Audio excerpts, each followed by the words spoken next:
하나님은 어제나 오늘이나 영원토록 동일하신 분이십니다. 아멘.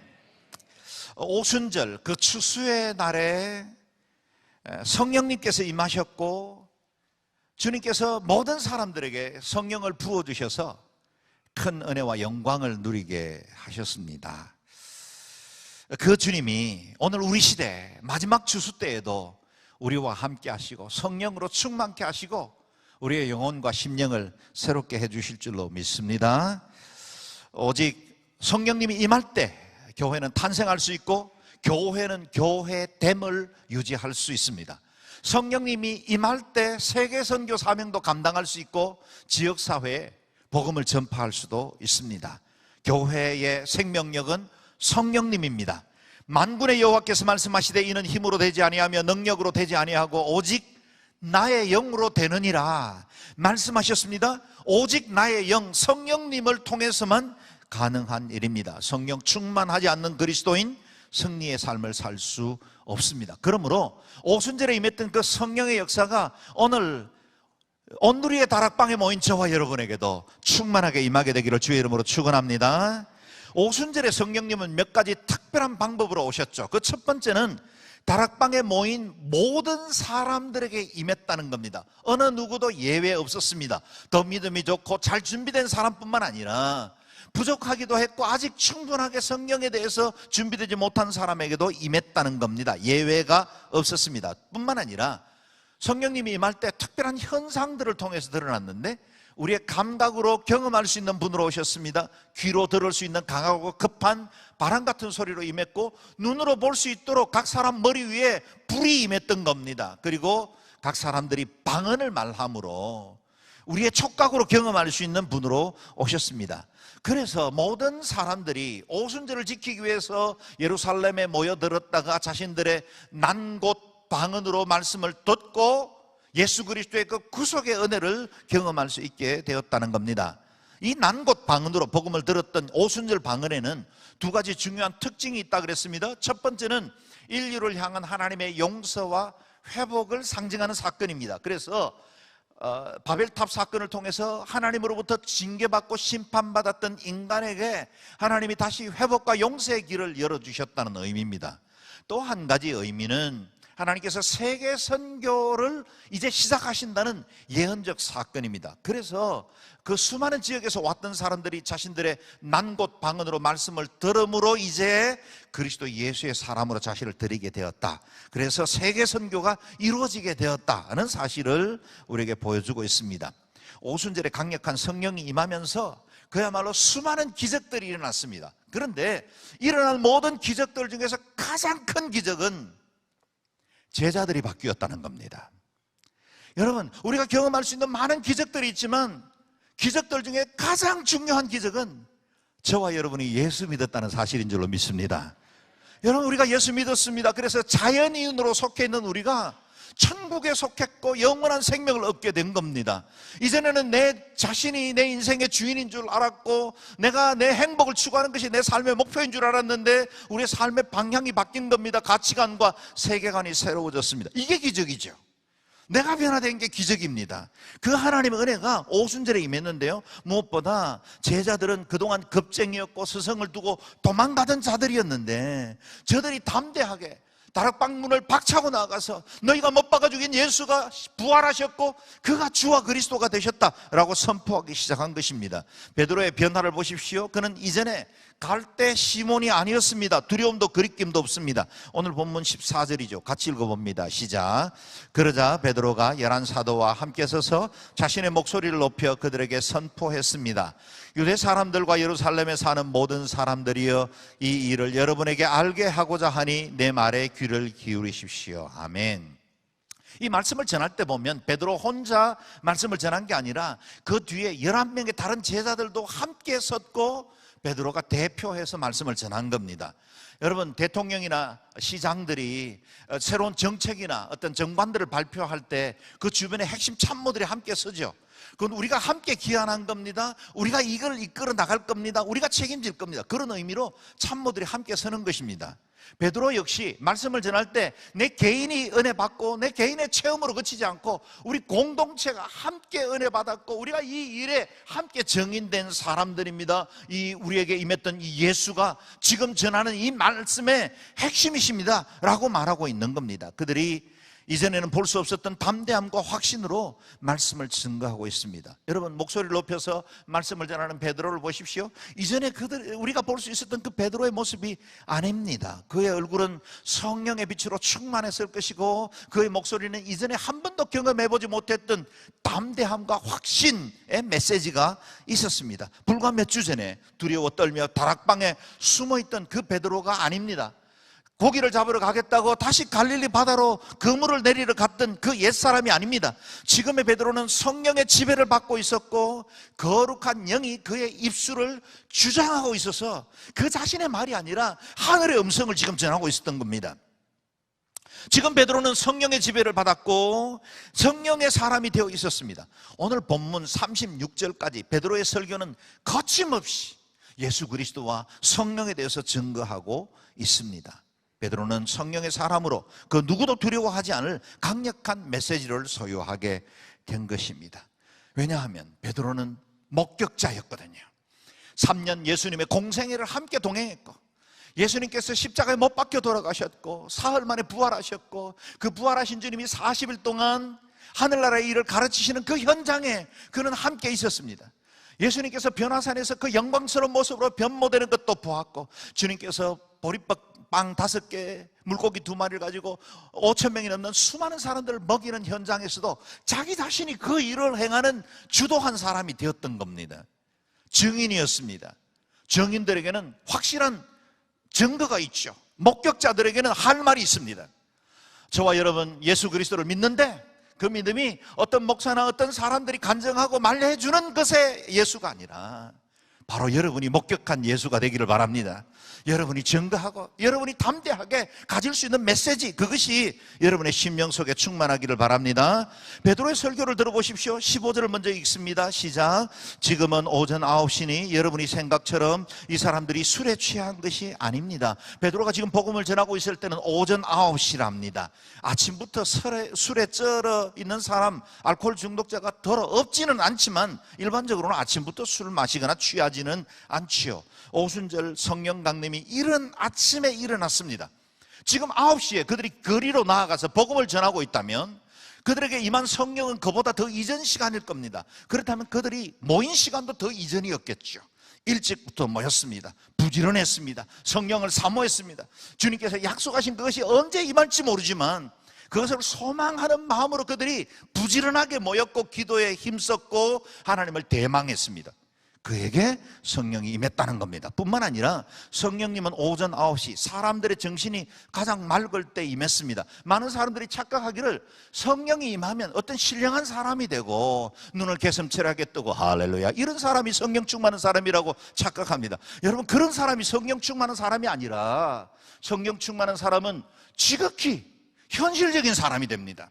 현실 가운데 어떻게 하나님의 뜻과 주의 나라를 이룰 것인가를 고민할 수 있는 사람이 성령 충만한 사람입니다. 성령 충만했다고 해서 기도원에 가거나 아니면 수도원에서 자기 골방에 들어가서 사는 사람이 아니라 성령 충만한 사람들은 사람들과 함께 교제하고 건강한 유모를 하고 사람들과 교제하고 서로를 격려하고 축복하고 예수 그리스도의 은혜와 예수님의 성품들이 그 삶 속에 드러날 수 있도록 하는 사람들이 성령 충만한 사람들입니다. 여러분, 성령 충만은 종교적인 엑스타시나 감정적인 어떤 도취가 아닙니다.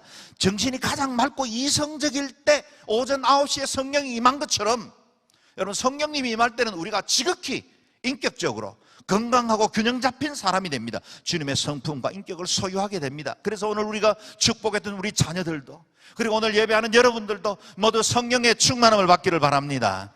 뿐만 아니라 그 성령님은 어느 날 갑자기 뚝 떨어진 것이 아니라 오래전부터 구약 성경에 예언된 말씀의 성취로 오셨다는 겁니다. 16절에서 18절 읽겠습니다. 시작.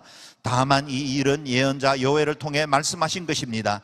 하나님께서 말씀하셨습니다. 마지막 날에 내가 내 영을 모든 육체에 부어주겠다. 그래서 너희 아들들과 너희 딸들은 예언을 하고 너희 젊은이들은 환상을 보고 너희 나이 든 사람들은 꿈을 꿀 것이다. 그날에 내가 내 남종들과 여종들에게도 내 영을 부어주겠다. 그래서 그들이 예언을 할 것이다. 아멘.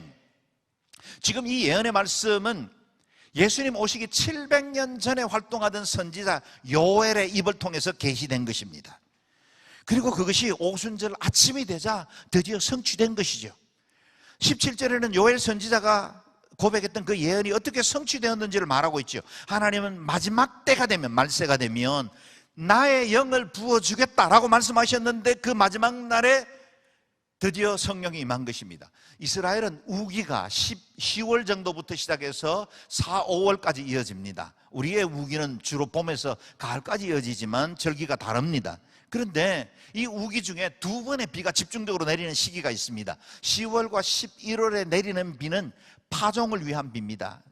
파종을 위해서 비가 내리지 않으면 그 땅이 완전히 말라버린 사막의 기후를 가지고 있기 때문에 농사를 지을 수가 없었습니다. 그리고 삼날이 들어가지 않을 만큼 딱딱합니다. 그래서 이른 비가 내리면 그때부터 땅을 갈고 드디어 씨를 뿌리기 시작합니다. 그리고 그 우기간 동안에 곡식들이 자라고 나서 3월과 4월이 되면 마지막 늦은 비가 옵니다. 그 늦은 비를 통해서 마지막 결실을 맺을 수 있도록 추수를 돕습니다.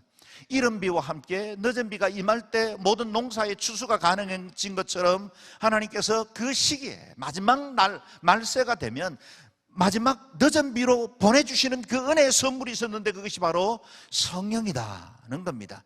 성령의 비를 부어주겠다 약속하셨는데 그 추수의 때에 약속된 이 성령은 그 누구도 제외되지 않는 모든 사람들을 위한 언약이다는 겁니다. 내가 내 영으로 모든 육체에게 부어주리라. 성령은 특별히 몇몇 사람들을 위해서 예비된 것이 아닙니다. 주 예수 그리스도를 구주로 믿는 저와 여러분들을 위한 하나님의 늦은 비입니다. 바로 우리를 위한 선물이죠. 나는 아직 성경에 대해서도 잘 알지 못하고 아직 신앙생활한 지 얼마 되지 않았기 때문에 저는 이 정도로도 충분합니다. 그렇게 말하지 마십시오.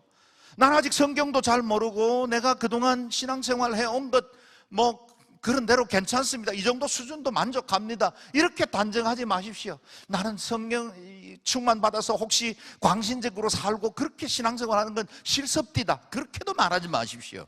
성령은 저와 여러분을 위해 주신 선물입니다. 주 예수 그리스도를 나의 구주로 믿고 계십니까? 그렇다면 여러분을 위해서 주신 선물입니다. 고귀한 선물이죠. 늦은 비가 쏟아지는 은혜 자리로 빗속을 뛰어들어가면 그 비에 흠뻑 젖어드는 것처럼 하나님의 그 은혜비 마지막 세대에 부어주시는 성령의 소낙비 가운데로 들어가면 하나님께서 우리 각 사람들을 충만한 은혜로 적셔주실 것이고 그 은혜로 우리가 새로워질 것이고 능력을 얻게 될 줄로 믿습니다. 성령이 임하면 무슨 현상이 일어난다고 했습니까? 첫 번째, 우리 자녀들이 예언할 것이라 그랬습니다. 과거의 예언은 이사야나 예레미야나 다니엘이나 특별한 선지자들의 전유물이었습니다. 그들을 통해서 예언을 했는데 마지막 날에 예언이 임하면 우리 자녀들이 예언을 하게 될 것이랍니다. 우리 자녀들의 이 어린 입술을 통해서 아직은 세상적으로 여러 가지 이성과 지혜가 발달하지 못했는데 그들의 입을 통해서도 하나님 말씀을 증거할 수 있다라는 겁니다. 뿐만 아니라 우리 젊은이들이 환상을 본답니다. 헬조선이라 말하고 삼포 오포를 말하는 우리 젊은이들에게 대한민국에 무슨 소망이 있는가, 이 생망, 이번 생에는 망했어 라고 말하는 그들에게 만약 성령님이 만다면 성령께서 새로운 은혜를 부어주실 것이다. 그들은 환상을 보게 될 것이다. 그냥 단순히 이 땅에 있는 여러 가지 문제나 환경 앞에 골몰되지 않고 하나님께서 주시는 새로운 꿈과 비전을 소유하게 될 것이다.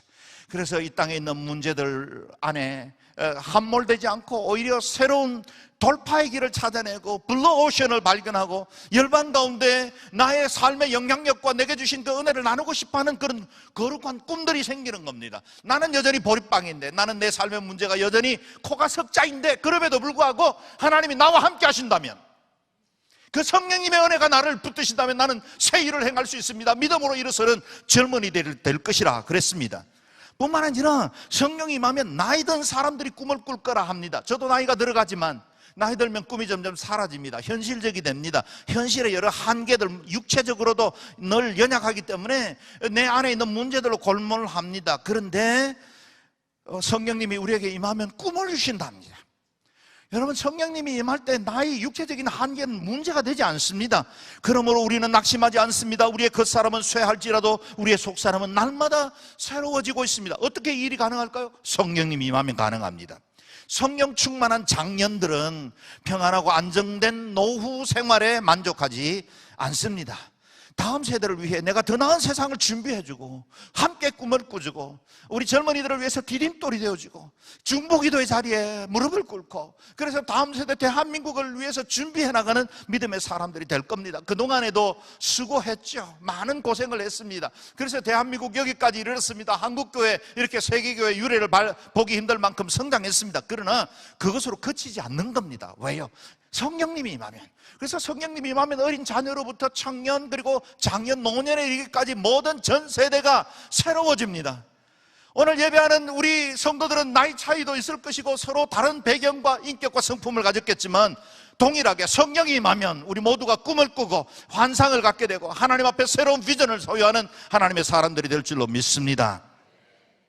우리 온누리교회는 은퇴장로 제도가 없습니다. 장로님들이 70세까지 교회 살림과 행정을 맡아서 열심히 수고하고 70세가 되면 은퇴했다고 말하지 않고 사역 장로라고 부릅니다. 그래서 그 이후에 이제는 젊은 장로님들에게 살림과 교회 사역들을 맡기고 이제 새로운 꿈을 꾸십시오. 그렇게 명한 겁니다. 우리 영종 온누리교회도 세 분의 사역 장로님이 계시죠. 다 은퇴하신 분들입니다. 세상적으로 보면. 그러나 이곳에 교회가 처음 세워질 때 함께 꿈을 꿨습니다. 이곳에 사도행전적인 바로 그 교회가 세워지기를 소망했고 그 장로님들의 소망과 함께 우리 교회의 모든 기초를 놓고 영성을 다지는 일을 함께 헌신해 주셨습니다.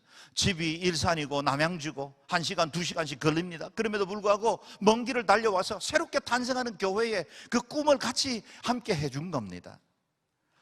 그분들이 교회의 여러 중요한 살림과 의사를 책임지고 결정해주고 또 교회의 재정들을 개수해주고 교회의 처차도 섬겨주고 각 사역팀이 세팅을 할 수 있도록 도와주는 그와 같은 헌신들이 있었기 때문에 지금 우리 짧은 시간에 우리가 이와 같은 온누리교회 규모를 갖출 수 있었던 겁니다. 전 세대가 하나님의 그 영광을 보고 전 세대가 하나님 앞에 쓰임받을 수 있습니다. 뒷방 늙은이가 되겠다고 말하지 마십시오. 은퇴한 이후에는 그냥 설검설검 여행이나 다니면서 쉽게 살겠다고 하지 마십시오. 여러분에게도 새로운 꿈이 있기를 바랍니다. 이제 베드로가 선포한 그 복음의 핵심이 무엇인지를 살펴보겠습니다. 22절 24절 말씀을 읽겠습니다. 시작. 이스라엘 사람들이여 이 말을 들어보십시오. 여러분이 아는 바와 같이 나사렛 예수는 하나님께서 그를 통해 여러분 가운데 베푸신 능력들과 기사들과 표적들로 여러분에게 증언하신 분이십니다. 이 예수는 하나님께서 정하신 뜻과 미리 아심을 따라 내주셨고 여러분은 법 없는 사람의 손을 빌려 그분을 십자가에 못 박아 죽였습니다. 그러나 하나님께서는 죽음의 고통에서 풀어 그분을 살리셨습니다. 왜냐하면 그분은 죽음에 사로잡혀 있을 수 없었기 때문입니다. 아멘. 베드로가 지금 담대하게 말씀을 전하는 것을 보면 이전에 그가 한낱 고기를 잡던 어부였다는 게 믿어지지 않을 정도입니다. 베드로의 설교는 율법과 선지자들에 의해서 구약 성경에 기록된 모든 말씀들을 핵심을 관통해서 그 가운데 한 분 예수 그리스도에게 성취되었고 그리스도께서 이 땅에 오셔서 구속의 사역을 완성하셨다는 사실을 정확하게 증거하고 있습니다. 마치 바요나 시몬아 내가 복이 있도다 이를 알게 하신 이는 너가 아니라 하늘에 계신 아버지라 말씀하신 것처럼 베드로가 지금 나누는 이 설교는 그냥 단순한 인간 베드로, 육신적인 베드로의 지혜와 지식으로 하는 것 같지가 않습니다. 성령께서 그를 장악하셨고 그의 입술을 통해서 하나님의 말씀을 선포하셨고 지금 난 곳 방언으로 각각 다른 언어들로 사람들이 듣고 있는 겁니다. 그래서 그가 전한 예수는 공생의 기간 동안에는 큰 권능과 기사와 표적을 통해서 하나님의 아들이심을 증거했고, 마지막으로는 유월절 어린 양이 되셔서 십자가에 못 박혀 돌아가셨고, 속죄의 피를 흘려주셔서 모든 사람들을 위한 대속의 죽음을 죽으셨고, 그리고 그 죽음으로 끝나지 않고, 만약 그 죽음으로 끝났다면 예수님은 4대 성인 중에 한 사람, 우리가 존경하는 성nhân 중에 한 분으로만 남았을 겁니다. 그러나 복음은 예수님께서 그저 위인전의 주인공으로 남는 것을 거절합니다. 복음 안에는 핵심이 부활입니다. 우리 예수님께서 죽으셨을 뿐만 아니라 사흘 만에 부활하셨고, 그리고 하늘에 오르셔서 하늘과 땅의 모든 권세를 가지신 우리의 주가 되셨다, 우리의 주이시다 라는 사실을 선언하고 있는 겁니다. 베드로의 설교의 핵심이 바로 이것이었습니다. 베드로는 예수 그리스도의 십자가가 다윗의 시편 16편 말씀의 성취로 이루어졌다는 사실을 말하고 있습니다. 30절이죠. 30절에서 32절을 읽어보겠습니다. 시작. 다윗은 예언자이기에 하나님께서 그에게 맹세하셔서 그의 몸에서 날 자손을 세워 그의 보좌 위에 앉히시리라는 것을 알고 미리 내다보면서 그리스도의 부활에 대해 그가 지옥의 버림을 당하지 않고 그의 육신이 썩음을 보지 않았다라고 말했습니다. 이 예수를 하나님께서 살리셨습니다. 이 일에 대해 우리 모두가 증인들입니다. 아멘. 다윗이 자신의 신앙 고백으로 드린 것처럼 보여지는 시편 16편 안에는 자신의 후손으로 이 땅에 와서 온 세상을 구원하실 메시아, 아브라함과 다윗에 따르신 예수 그리스도의 세계라, 그분이 오셔서 행하실 일들이 예언적으로 담겨 있었다는 겁니다. 그래서 다윗은 베드로에 의하면 예언자였다. 다윗은 예언자이기에 하나님께서 그에게 시편을 통해서 이와 같이 장차 일어날 일들을 보여주셨다는 것입니다. 다윗을 통해서 예언된 말씀이 정확하게 1000년을 흘러서 예수 그리스도 안에서 성취되었습니다. 선지자 요엘을 통해서 예언된 그 말씀이 정확하게 700년이 흘러서 드디어 오순절에 성령 충만으로 임했습니다. 여러분, 구약의 모든 성경은 신약에서 완성되었습니다. 그리고 신구약 성경의 모든 기록들은 오늘 우리 시대에 완성되게 될 것입니다. 주님 안에서 모든 것들이 성취될 때 그 하나도 어김없이 이루어진 것처럼 성경에 기록된 모든 예언들은 저와 여러분에게도 이루어지게 될 겁니다. 그래서 우리에게 부활을 약속하신 그 말씀도 우리에게 부활로 임할 겁니다. 나를 믿는 자는 죽어도 살겠고 무릇 살아서 나를 믿는 자는 영원히 죽지 아니하리라. 여러분, 이 말씀이 여러분에게 성취되는 줄로 믿으시기 바랍니다. 여러분, 우리는 믿고 있습니다. 믿는다면 죽어도 삽니다. 무릇 살아서 믿고 있다면 영원히 죽지 않게 될 줄로 믿습니다. 부활을 믿는 자는 결코 음부에 버린 자가 되지 않을 것입니다. 주님을 사랑하는 자는 결코 썩음을 당치 않을 것입니다. 베드로는 성령이 어떤 과정을 통해서 우리에게 임했는지를 말해주고 있습니다. 33절 말씀을 읽겠습니다. 시작. 하나님께서는 이 예수를 높이 올리셔서 그분의 오른편에 앉히셨습니다. 높임 받으신 예수께서는 아버지께서 약속하신 성령을 받아 우리에게 부어주셨는데 지금 여러분이 보고 듣는 것이 바로 이것입니다. 아멘. 주님께서 사망으로부터 부활하신 예수님께서 승천하셨고 이제는 하늘과 땅의 모든 권세를 가진 채로 우리를 다스리시는 주와 그리스도가 되었다는 사실을 선언하고 있습니다. 주님은 그냥 단순히 하늘에 올라가신 것으로 그치지 않고 우리에게 보혜사, 약속하신 성령님을 보내주셨다는 겁니다. 보십시오. 성령님은 누구로부터 임합니까? 하나님 아버지로부터 임합니다. 성부, 성자, 성령 세 분은 일체 되신 한 분이시지만 하나님 아버지, 성부께서 성령을 이 땅에 보내셨습니다. 그런데 보내실 때 예수 그리스도를 통해서 보내셨어요. 그리스도를 통해서 오셨어요. 그러므로 그리스도 없이는 성령 충만 받을 수 없습니다. 마치 우리가 기도할 때 예수님의 이름으로 기도를 함으로 그분의 우리의 중보자 되심을 시인하는 것처럼 성령 충만도 그리스도 예수의 도우심과 중보가 없이는 성령 충만 받을 수 없습니다. 그래서 우리는 그리스도로 인해 성령을 받고 또 동시에 성령으로 말미암지 않고는 그리스도를 주라 시인할 수 없습니다. 이 두 분은 분리되지 않습니다. 하나의 성령입니다. 다시 말해서 성령 충만은 곧 그리스도 충만입니다. 그리스도의 인격과 능력이 내 삶 가운데로 흘러들어오는 상태, 그것이 바로 성령 충만이죠. 성령님은 그리스도를 증거하는 영이기 때문에 성령 충만한 사람들은 그리스도에 대해서 말하고 싶어집니다. 말하지 않고는 견딜 수 없습니다. 여러분, 우리가 어떤 특별한 드라마를 보거나 아니면 재밌는 어떤 사건을 봐도 그 말 꼭 하고 싶잖아요. 사랑하는 사람이라면 그 사람에게 내가 오늘 들어올 때 어떤 일들을 봤는데 그게 정말 이런 사건들이 있었다 말해주잖아요. 여러분, 내가 경험한 천국 아닙니까? 내가 만난 하나님이시죠. 내가 사랑하는 사람들에게 왜 이 말을 안 합니까? 하셔야죠. 마땅히 성령의 사람이라면, 예수 그리스도를 증거하는 그 영으로 오신 그 성령님이 내 안에 계신다면 예수를 전하지 않는 것이 이상한 겁니다. 이제 베드로의 설교는 군중의 죄를 향하고 있습니다. 36절 말씀 읽겠습니다. 시작. 그러므로 이스라엘 모든 집은 확실하게 알아두십시오. 여러분들이 십자가에 못 박은 이 예수를 하나님께서 주와 그리스도가 되게 하셨습니다. 아멘. 베드로는 청중들이 듣기 좋은 말, 듣고 싶은 말 하지 않았습니다. 돌려서 우회적으로 사람들 마음 달래면서 말하지도 않았습니다. 그는 직격탄을 날립니다. 바로 여러분이 십자가에 못 박은 이 예수가, 여러분이 십자가에 못 박았습니다. 여러분 죄 때문입니다. 여러분이 그와 같이 십자가에 못 박았지만 다시 살아나셨고 이제는 주와 그리스도가 되셨다라고 선언한 것입니다. 이 직격탄을 맞은 군중들의 마음속에 두려움이 엄습하기 시작합니다. 그리고 그들이 탄식하듯 외치죠. 37절 같이 읽어볼까요? 시작. 그러자 그들이 듣고 마음이 찔려 베드로와 다른 사도들에게 형제들이여 우리가 무엇을 해야 합니까? 하고 물었습니다. 사도 베드로가 선포한 말씀은 좌우의 날선 근보다 예리하여서 영과 관절과 골수를 찔러 쪼개고도 남음이 있었던 겁니다. 잠자던 영혼들이 깨어나기 시작했습니다. 성령님이 임하면 첫 번째 일어나는 현상들이 우리 마음이 움직입니다. 그래서 내 마음속에 있었던 그 어떤 가치관이나 세계관들이 조금씩 변화되기 시작하는 거예요. 이제까지는 내가 주인인 줄 알고 내 삶은 내가 열심히 노력하면 행복할 줄 알았는데 그거 안 되는구나.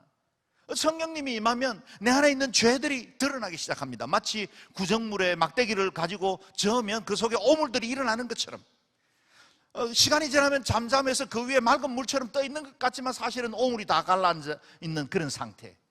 여러분, 그게 우리의 부실존이죠. 정직하게 우리 자신을 돌아보면 하나님의 말씀과 의로운 빛 앞에 우리를 조명하면 내 안에 있는 모든 이 실체들이 다 드러나는 겁니다. 성령님이 우리 가운데 임하기 시작할 때 드러나는 현상들이죠. 그래서 마치 습한 곳에 돌을 들치면 그 밑에 어두운 벌레들이 혼비백산 도망가는 것처럼 내 안에 있는 그 죄들이 하나둘씩 의로운 빛 앞에서 드러나기 시작합니다. 베드로의 설교를 듣는 사람들의 마음이 그랬습니다. 그래서 하나둘씩 가슴을 찢기 시작하며 여기저기 거룩한 탄식이 일어납니다. 형제들이여 우리가 무엇을 해야 합니까? 형제들이여 우리가 무엇을 해야 합니까?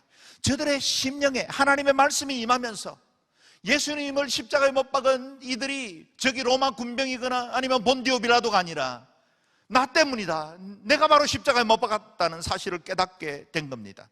그렇죠. 우리가 정직하게 우리 자신을 돌아본다면 이렇게 반응할 수밖에 없습니다. 그동안 꽤 교양 있게 살았고 사람들에게 박수 받으면서 칭찬받으면서 살아왔지만 꽤 인간관계도 괜찮았지만 그러나 내 안에 본질을 들여다보면 내 죄 문제 스스로는 해결할 수 없었습니다. 내가 노력하고 다른 사람들에게 죄책감 때문에 뭔가를 해준다고 해서 죄가 사라지진 않았습니다. 그래서 외칠 수밖에 없습니다. 형제들아 우리가 어찌할꼬? 죄의 문제를 어찌 해결할 수 있겠습니까? 우리의 구원은 이 절규로부터 시작됩니다. 성령 충만도 자신의 이 죄성에 대해서 정직하게 인정하기 시작할 때 성령이 임하기 시작합니다. 이에 대해서 베드로는 어떻게 답해주고 있습니까? 38절에서 40절 답을 찾아보겠습니다. 시작. 이때 베드로가 대답했습니다. 회개하십시오. 그리고 여러분의 죄를 용서받기 위해 예수 그리스도의 이름으로 여러분이 각각 세례를 받으십시오. 그러면 여러분이 성령의 선물을 받게 될 것입니다. 이 약속은 여러분과 여러분의 자녀와 먼데 있는 모든 사람, 곧 우리 주 예수, 우리 하나님께서 부르시는 모든 사람들에게 주신 것입니다. 베드로가 이 사악한 세대로부터 구원을 받으십시오 라고 말하면 다른 여러 가지 말로 확증하며 그들을 구원했습니다. 아멘. 어떻게 하면 구원을 받겠습니까? 형제들이 우리가 어찌할꼬? 그렇게 외칠 때 답이 있습니다. 그 첫걸음이 회개입니다. 회개는 주님께로 돌아오는 것입니다. 십자가를 통과하지 않는 성령 충만 없습니다. 십자가에서 내가 죽는 경험 없이 천국을 맛볼 수 없습니다. 우리 주님께서 공생애를 시작할 때 외치신 그 첫 번째 메시지도 회개하라 천국이 가까웠느니라. 우리가 스스로 주인되어 있는 세상 가운데서 하나님께로 돌이켜야 합니다. 그동안 신앙생활 해오셨죠? 말씀도 들었습니다. 제자인 줄 알고 있습니다. 그런데 여전히 내 안에 남아있는 모든 죄의 습관들, 그리고 내가 스스로 주인인 것처럼 모든 것에 안달하고 내가 만약 책임져야 될 것처럼 그것 때문에 불안하고 두려워했던 내 삶, 그래서 스스로 노력하지만 아무도 나를 도와줄 사람이 없다고 착각하는, 그래서 스스로 애쓰고 살아가려고 했던 우리의 죄들, 주님 외에 다른 우상들, 만몬들이 내 삶의 주인이 되어 있고 내가 애지중지 여기는 그것들이 내 마음을 지배하고 있는 그 상태에서 회개하고 돌아서야 온전히 하나님의 나라 가운데 임할 수 있다는 겁니다. 그렇다면 어떻게 하면 회개할 수 있을까요? 내가 지금까지 지은 모든 죄의 리스트를 작성하고 그것을 하나둘씩 주님 앞에 고백하면 죄가 회개될까요? 실제로 그것이 회개의 방법이긴 하지만, 그러나 그 방법의 회개는 불완전합니다. 왜냐하면 우리는 알고 지은 죄도 있지만 모르고 지은 죄들도 너무나 많습니다. 뿐만 아니라 어떤 것들은 이것이 죄인지 죄가 아닌지조차도 모호한 일들도 많았죠. 더구나 우리는 얼마나 죄를 커버하는데 익숙하고 능력이 있습니까? 그래서 죄를 짓고도 그것에 또 다른 변명을 대고 도망갈 수 있는 쉬운 방법들을 우리는 삶 속에서 익숙해 왔습니다. 그러므로 온전한 회개에 이르는 건 죄의 리스트를 가지고 나아간다고 해서 이루어지지 않습니다. 그럼 무엇이 회개입니까? 회개는 돌이킴입니다. 자신의 죄의 상태를 정확하게 인지하고 이해하고 인정하는 것입니다. 내가 내 인생의 주인인 줄 알았는데 그래서 내가 달려가던 그 길이 잘못됐다는 걸 시인하는 겁니다. 서쪽인 줄 알고 달렸는데 그게 아니라는 걸 알고 유턴하는 겁니다. 방향을 돌리는 거죠. 하나님께로 돌아서는 겁니다. 내 모든 날들이 온통 죄와 허물과 헛된 욕심뿐이었다는 것을 인정하는 겁니다. 나는 죄인입니다. 내 스스로는 내 인생을 결코 선한 길로 온전한 길로 이끌 수 없습니다. 모든 사람이 죄를 범하였으며 하나님의 영광에 이르지 못했다고 하셨는데 제가 그런 상태입니다. 주여 우리를 불쌍히 여겨 주십시오. 이것이 회개입니다. 하나님 외에는 다른 어떤 방법도 없습니다 라고 자복하고 통회하는 것, 그것이 회개입니다.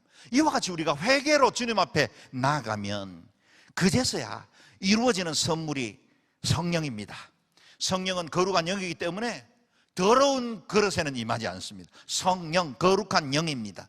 그러므로 우리의 몸과 마음이 더러운 채로 성령님을 초대할 수는 없습니다. 그래서 베드로의 설교에는 성령 충만의 순서가 정확하게 나옵니다. 첫 번째는 회개하라, 두 번째 주 예수의 이름으로 세례를 받으라, 세 번째 죄 사함을 받으라, 네 번째 그래야 성령이 임할 것이다, 선물로 주실 것이다 하는 겁니다.